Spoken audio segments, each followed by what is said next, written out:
부활주일은 예수님께서 십자가에 죽으셨다가 3일 만에 부활하신, 다시 사신 것을 기억하고 감사하는 주일입니다. 요일로 따지면 금요일이죠. 고난주간 중에 금요일은 안식일을 준비하는 날입니다. 그래서 안식일은 이제 금요일 6시부터 토요일 저녁 6시까지가 안식일이에요. 그래서 그 안식일 전날 오후 3시에 운명하셨죠. 그리고 안식일 동안은 이제 무덤에 계시다가 안식일 후 첫날, 그러니까 우리가 말하는 주일날 아침에 다시 살아나셨습니다. 예수님의 부활은 우리 인간에게 최고의 축복이고 선물입니다. 왜냐하면 우리는 예수님께서 이 땅에 오셔서 죽으시고 부활하시기 전까지는 사탄의 지배를 받았던, 사탄의 노예로 살았던 아주 절망적인 인생이었습니다. 우리가 사는 세상은 사탄 왕국이죠. 사탄 왕국은 사망이 왕 노릇합니다. 그래서 사탄 왕국에서는 사망의 지배를 받으면서 사망 때문에 두려워하면서 사는 곳이 바로 이 사탄의 왕국인 것이죠. 근데 예수님께서 그 사망을 이기셨어요. 무엇으로요? 부활로요. 부활. 그러니까 죽음을 이기시는 유일한 것은 죽음에서 살아나는 것이죠. 그래서 부활하심으로 이 사망 왕국에서 벗어날 수 있도록 길을 열어주셨습니다.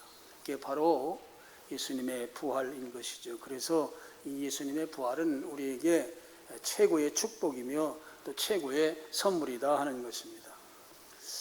여러분, 우리 인간은 다 죽음을 두려워합니다. 이 두려움이라고 하는 것이 보다 이제 근원적 두려움에 대한 일종의 전조 증상으로서의 두려움입니다. 근원적 두려움이라고 하는 것은 우리가 죽은 후에 우리 성경이 말씀하시는 대로 심판받습니다. 심판받고 요한계시록에는 그 사망을 둘째 사망이라고 표현해요. 둘째 사망인 이제 지옥에 가게 되는 거죠. 그런데 이 지옥에 가는 것에 대해서 우리 인간은 그 영적 존재이기 때문에 본능적으로 싫어합니다. 그래서 그곳에 떨어질 것에 대해서 이제 두려워하기 때문에 인간은 죽음을 두려워하죠. 근데 왜 그러면 우리가 그 육체적인 죽음에 대해서 두려워하느냐, 이렇게 질문을 할 수 있겠는데요. 여러분, 이 육체적인 죽음을 두려워하는 이유는 이 육체적인 죽음은 바로 실체인 그 지옥 가는 둘째 사망의 그림자와 같은 것입니다. 일종의 관문이죠.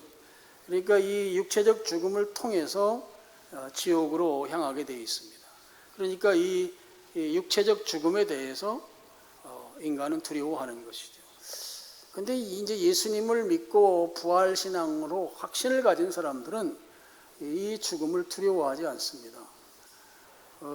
여러분들 가운데 이 죽음을 두려워하는 것이 우리 속에 없을 수는 없지만 근본적으로 이 죽음이라고 하는 것에 대해서 우리 그리스도인은 두려워할 이유가 하나도 없습니다.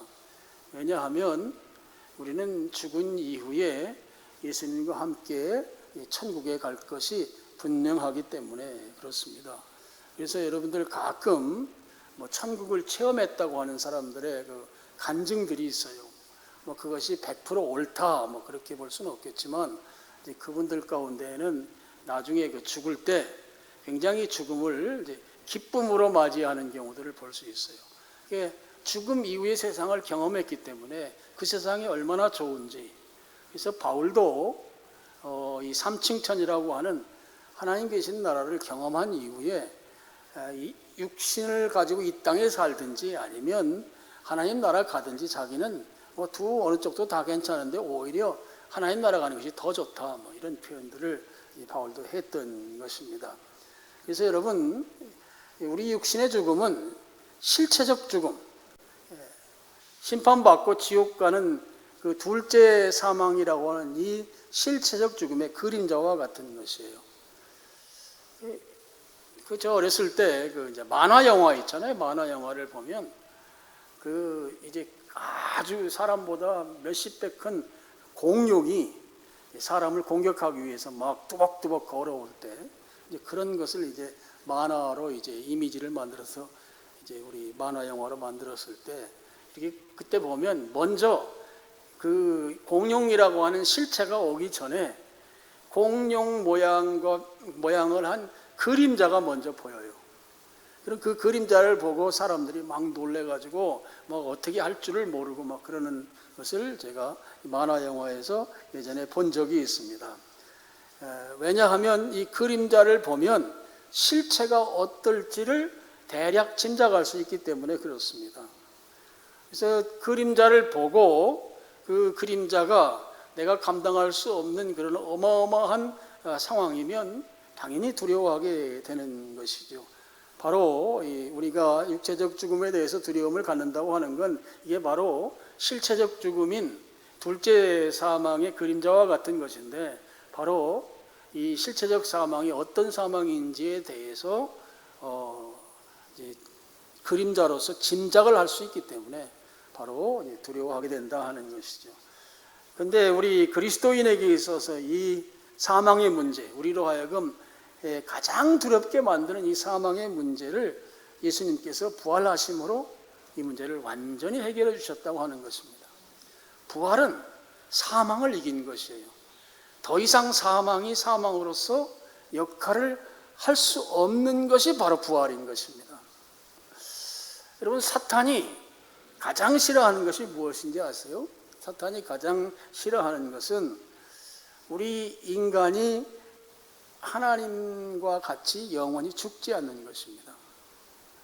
우리 인간은 하나님의 형상을 가지고 있어요. 이게 하나님을 가장 닮아 있는 피조물이 우리 인간이란 말이죠.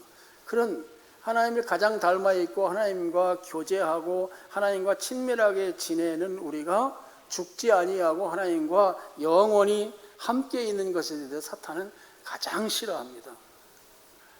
그래서 사탄은 우리가 사망하기를 원하는 거예요. 하나님과 분리돼서 하나님으로부터 떨어지기를 원하는 것입니다.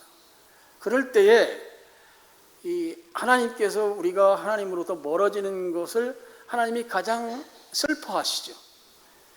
하나님과 가장 친하게 지내야 될 우리 인간이 하나님으로부터 멀어진단 말이에요. 멀어지면 하나님이 가장 마음 아파하는 것이 바로 인간이 하나님으로부터 멀어지는 것이죠. 그 하나님을 마음 아프게 하기 위해서 사탄이 온갖 계략을 다 동원해서 하나님으로부터 멀어지게 만든다 하는 것이에요. 그래서 여러분, 이제 우리 아담과 하와가 죄를 지은 것도 사실 우리는 이미 죄를 경험했고 죄를 전가받아서 죄인으로 죄성을 가진 존재이기 때문에 죄 짓는 것이 이렇게 크게 무게감 있게 다가오지 않지만, 아담은 죄가 뭔지도 전혀 몰랐던 사람이에요. 그런 사람이 죄를 짓는다고 하는 건 이건 우리 지금 현재 우리가 가지는 이 상상력으로는 이게 이해를 잘 할 수가 없을 정도로 그때 아주 이 아담의 죄라고 하는 것은 정말 우리로 하여금 다시 한번 생각하게 만드는 부분입니다. 그런데 사탄이 얼마나 그의 이 괴술이 뛰어난지 아담을 죄짓게 만든단 말이에요. 그 정도로 사탄은 하나님으로부터 하나님의 형상을 닮은, 하나님과 가장 많이 닮아 있는 인간을 하나님으로부터 떼어놓기 위해서 온갖 계략을 다 동원해서 우리를 하나님부터 분리시키려고 한다는 것이에요. 그런데 그 분리시키는 것이 바로 사망인 것입니다. 그런데 말씀드린 대로 예수님께서 부활하심으로 바로 사망을 이기셨다고 하는 것입니다. 더 이상 예수님의 부활 앞에 사망은 사망일 수가 없는 것이죠. 그러니까 아무리 사망이 내 앞에 와도 다시 살아나기 때문에 사망이 사망으로서의 능력을 발휘할 수 없는 것입니다. 자, 고린도전서 15장 55절 56절 우리 성경을 처음 본문 읽지도 않고 제가 설교했나 봐요.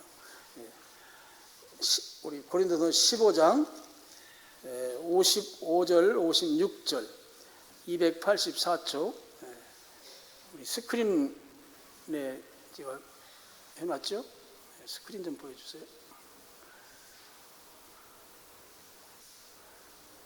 없어요? 예.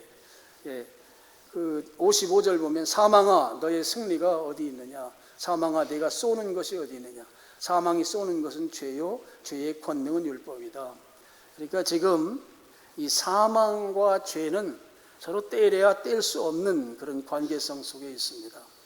그래서 이 죄로 말미암아 사망이 왔고 지금 사탄은 우리들로 하여금 사망할 수밖에 없도록 온갖 괴술로 우리를 미혹하고 있다 하는 것이 이제 우리의 현실인데, 그런 현실 속에서 예수님께서 부활하셔서 이 사망을 이기셨기 때문에 예수님의 부활이야말로 모든 사람들에게, 온 인류에게 바로 이 복음이 되는 것이다 하는 것이죠. 온 인류가 이 부활하신 예수님으로 말미암아 이 사망을 이길 수 있게 됐기 때문에 바로 그게 복음이다 하는 것입니다.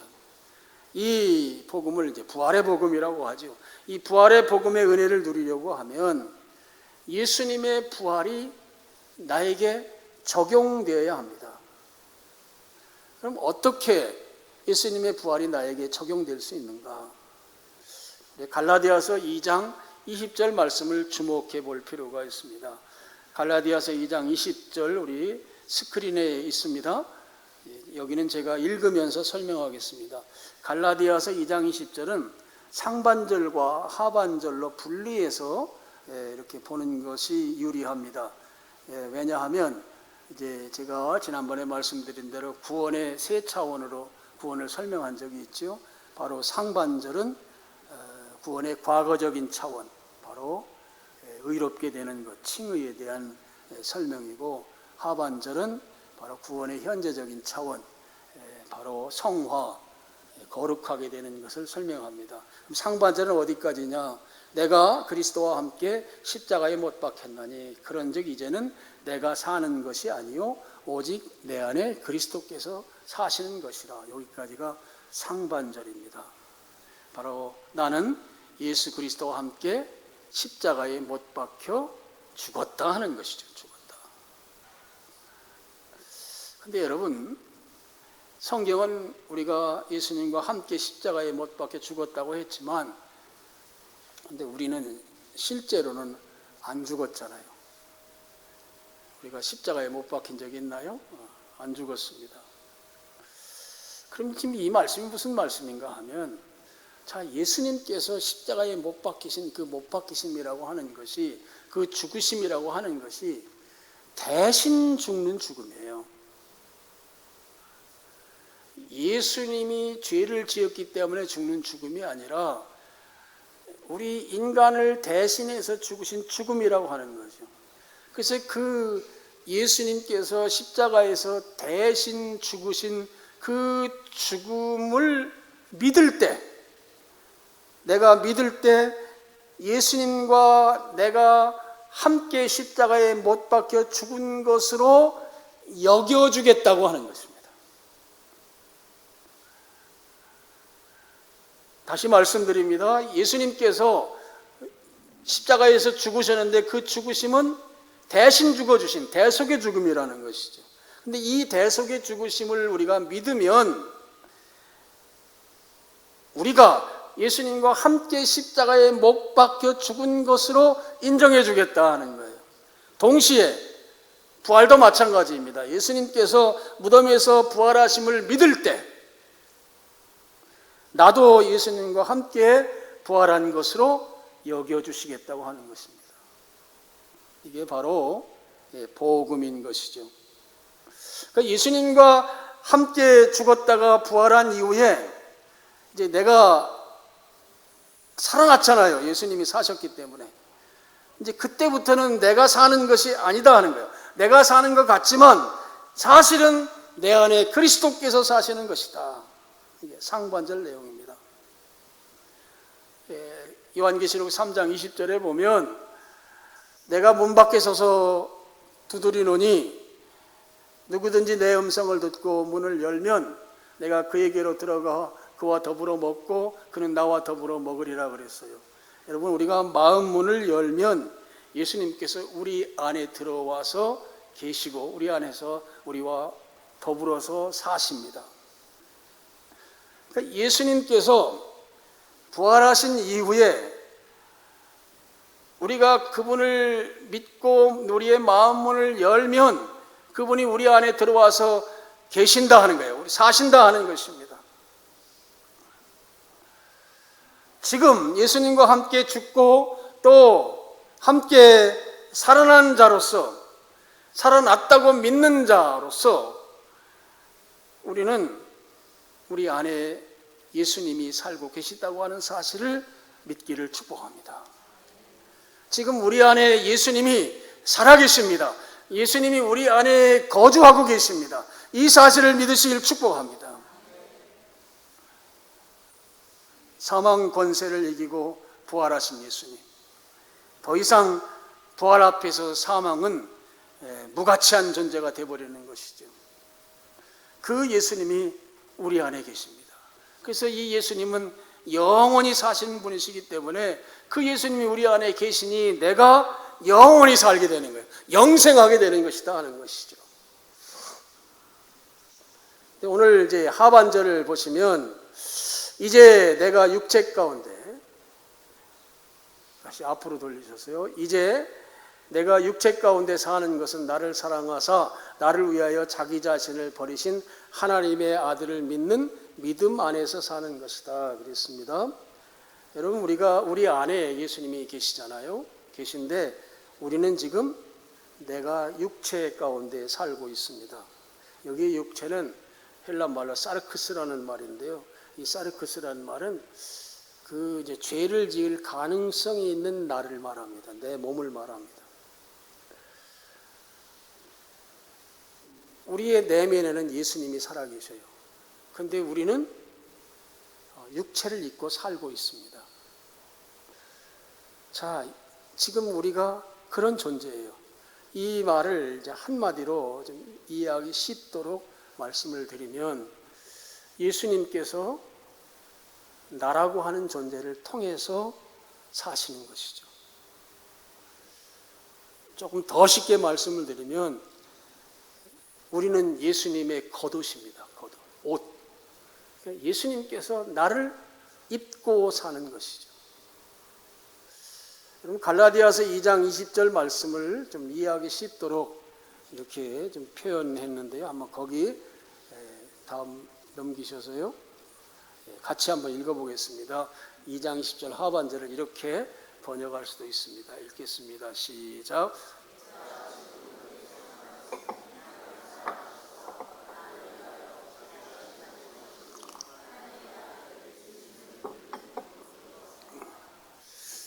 내가 예수님의 겉옷이 되어서 나를 보고 예수님을 알 수 있게 하는 것, 그것이 바로 예수님을 믿은 덕분이다 하는 거예요. 그런데 우리는 이 사르크스라고 하는 이 죄에 노출될 가능성을 가진 그런 육체 가운데 살고 있어요. 그래서 우리는 여전히 죄에 넘어질 가능성이 있고 또 하나님 앞에서 멀어질 가능성이 있는 존재들입니다. 우리가 육체를 입고 사는데 육체를 입고 사는 우리의 그 모습에 대해서 로마서 7장 19절 20절에는 이렇게 표현하고 있습니다. 19절 20절 여기도 한번 같이 읽겠습니다. 시작.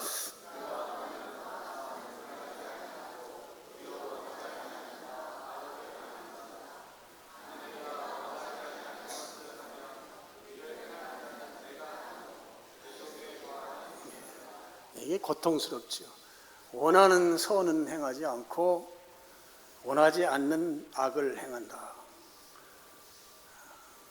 내가 원래 원하는 건 선을 행하는 걸 원하는데 악을 행하는 나를 보게 된다 하는 거예요. 그런데 그것이 따져 들어가 보니까 내 속에 거하는 죄더라 하는 것이죠. 여러분, 우리 그리스도인들도 이제 죄를 짓습니다.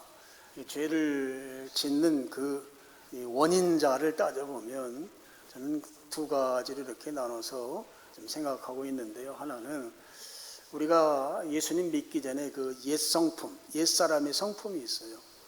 옛사람은 죄 짓는 걸 좋아하는 성품이죠. 이 옛사람의 성품이 아직도 우리 안에 남아서 그것에 따라서 우리가 죄를 범하는 거죠. 그러니까 죄에 익숙했던 그 옛사람의 옛성품이 우리 속에 습관이 되어서, 습관은 하루아침에 고쳐지지 않잖아요. 그래서 이 습관이 되어서 그것이 죄를 생산할 수 있다 하는 것이고요. 또 한 가지는 세상 문화입니다. 그러니까 이 세상 문화라고 하는 것이 그야말로 죄가 차고 넘치는 문화예요. 그 세상 문화 가운데 우리가 이걸 벗어나서 우리가 살 수 없어요. 그러다 보니까 우리가 죄를 짓게 된다는 거예요. 아무리 경건한 사람이라도요, 제가 이렇게 예를 들 수 있겠어요. 막 비가 오는 날 우산을 쓰고 우비를 입고 그리고서 내가 비 한 방울도 맞지 않겠다 하고 비 오는 거리를 걸어가요. 그러면 여러분, 비 한 방울도 안 맞는 옷이 한 방울도 내 옷에 이 빗물이 튀기지 않나요? 튀기나요?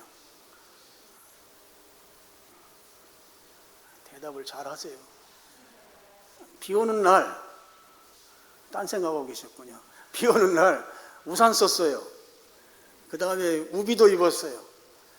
아주 몸을 단단히 다 방어를 하고 비 오는 날 거리를 한 10분만 걸어갔어요. 그러면 내 옷에 이 빗물이 튀기느냐 튀기지 않느냐?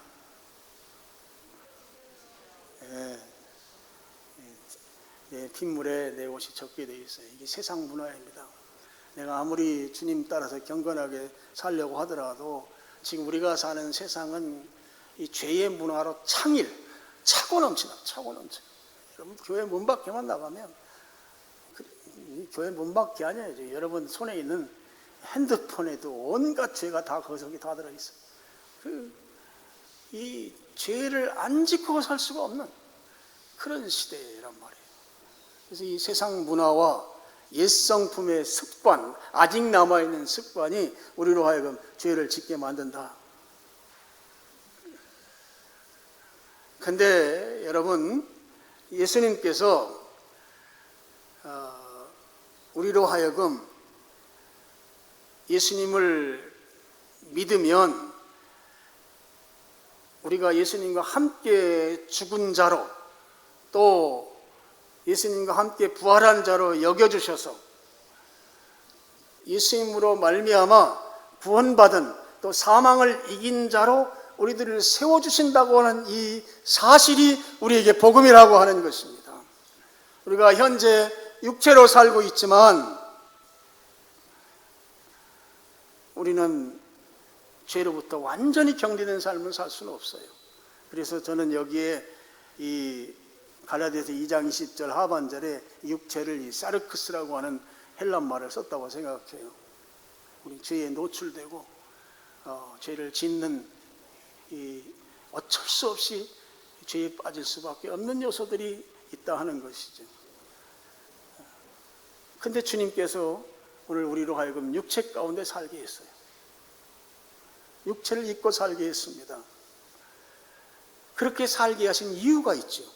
그 이유는 나를 통해서 예수님을 드러내기 위한 것입니다. 나를 통해서. 내가 예수님이 입은 옷이 되는 거예요. 그래서 아무개를 보면 예수님의 인자한 모습을 볼 수 있어야 하고요. 또 아무개를 보면 예수님의 사랑스러운 모습을 볼 수 있어야 하고요. 아무개를 보면 그 예수님의 너그러움을 볼 수 있어야 하고요. 이렇게 예수님이 나를 옷 입고 있음으로 인해서 나를 통해서 예수님이 드러나는 삶, 이 삶을 살게 하기 위해서 우리로 하여금 죄와 사망에서 살려주시고 지금 육체 가운데 살게 해주신 것이다 하는 것이라는 것이죠. 여러분은 이 부활신앙을 가진 자로서 그야말로 멋진 겉옷이, 예수님의 겉옷이 되기를 축원합니다. 예수님이 나를 입고 가장 흐뭇해할 수 있도록 그런 여러분 되기를 축복합니다. 나를 옷 입고 예수님이 그래 나를 가장 잘 드러내준다, 이렇게 예수님께서 말씀할 수 있도록 여러분 그런 삶을 살기를 축원합니다. 자, 마지막입니다. 여러분, 예수 그리스도의 사랑을 받은 자로서 우리가 예수님의 겉옷이 된다고 했잖아요. 겉옷이 되면 겉옷으로서의 예수님의 위상을 떨어뜨리는 행동을 삼가해야 합니다. 나 때문에 예수님이 안 좋은 평가를 받게 해서는 안 된다 하는 것이죠. 그래서 오늘 이 부활절을 맞이해서 여러분이 예수님을 잘 드러내는 그런 삶을 사는, 바로 이것이 부활 신앙으로 사는 성도의 삶입니다. 그래서 앞으로 내가 예수님을 드러내는 예수님의 옷과 같은 존재다. 나는 예수님의 옷으로 살아가는 존재다. 그래서 이 옷과 같은 존재로 힘써 살아가는 성도 여러분이 되시기를 주님의 이름으로 축원합니다. 기도하겠습니다. 아버지 하나님 감사합니다. 오늘 부활주일을 맞이해서